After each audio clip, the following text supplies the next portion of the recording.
Une fois que nous avons défini ce que nous voulons comme modèle économique, financier et politique, comment faisons-nous pour le mettre en œuvre et pour réaliser cette ambition du nouvel empire?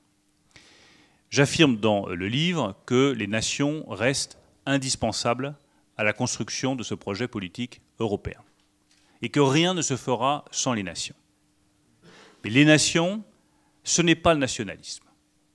Et le nationalisme est, à mes yeux, une trahison de notre esprit national. Le nationalisme est une trahison de l'esprit français. Car l'esprit français, et je remonte loin dans les siècles, a toujours été un esprit européen. Et il n'y a pas de grande nation française sans grand projet européen. La nation française a tissé son histoire, sa mémoire, sa culture avec les autres nations européennes. Et donc aujourd'hui, à mes yeux, il faut réaffirmer cette imbrication entre notre histoire nationale et l'histoire européenne, tout en ayant la lucidité de mettre fin à certains mythes qui continuent à courir et qui, à mon sens, ont perdu aujourd'hui de leur intérêt et de leur réalisme.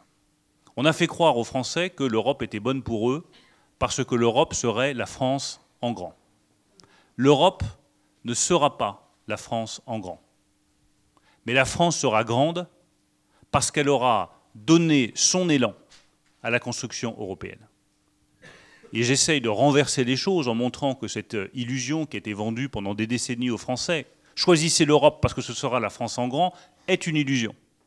Mais que la France peut garder sa grandeur en participant de toutes ses forces, avec tout son enthousiasme, à une construction européenne qui ne sera pas une France en grand, mais qui permettra à la France de garder sa grandeur. Je rappelle également, dans cette réflexion sur la capacité à faire les choses, que le couple franco-allemand reste le fondement de toute décision en Europe.